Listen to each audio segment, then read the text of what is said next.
capitalize, parasitize, I think is even a better way of thinking about it, a profound underlying narrative, but they don't tell the entire story. And so then if you're looking for orientation in the world because you're fragmented and chaotic, and somebody provides you with a partial story, that's going to serve an integrating function. And it's one of the things you see in psychotherapy is that if you're chaotic and confused and you go see a therapist who has a particular kind of practice, Freudian, behavioral, cognitive, Rogerian, whatever, there's a high probability that undergoing that course of therapy is going to be good for you, and that you might even come to view your life in the terms of that therapeutic practice. And you might say, well, why is that therapeutic practice right for you? Maybe it could have been Rogerian instead of Freudian, say. And the answer to that is, yeah, well, it probably could have been, because roughly speaking, any coherent ordering principle is better than none. And so that's also a good way to think about human development from an intellectual perspective, is that partly what has to be provided to individuals as they mature into adults is some kind of ordering structure.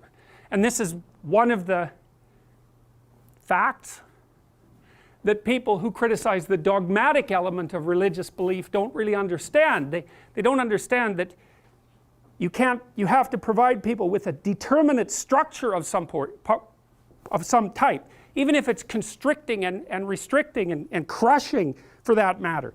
You have to pass through a disciplinary structure before, and even in principle, you could be free.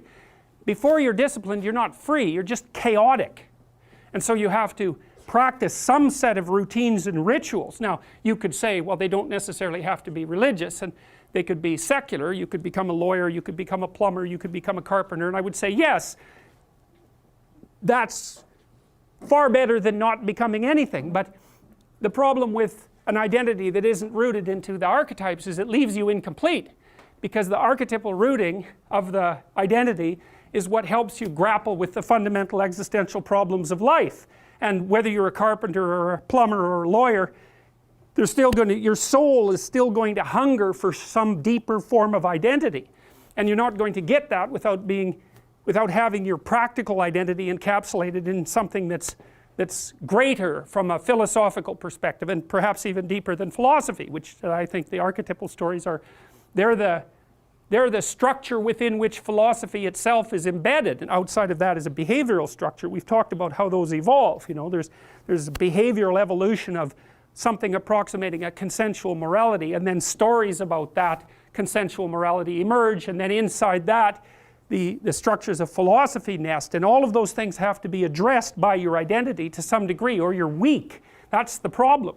You're beset by doubts, you're beset by anxiety, you're easy to stop, and you don't have much motivation, and none of that's good. It's not good at all, because life presents you with enough real obstacles in the face of genuine suffering, so that unless you're strongly grounded and have a real reason for moving forward, you're going to get stopped, and as soon as you're stopped, you are one miserable thing. Because it's almost like the definition of human misery is to be paralyzed by anxiety and emotional pain, and also have no motive force forward. It's a terrible state, and so you don't want to be in that state, and you have to have an identity that's powerful enough and deeply rooted enough so the most profound doubts that might emerge about your life are met by something of equivalent force.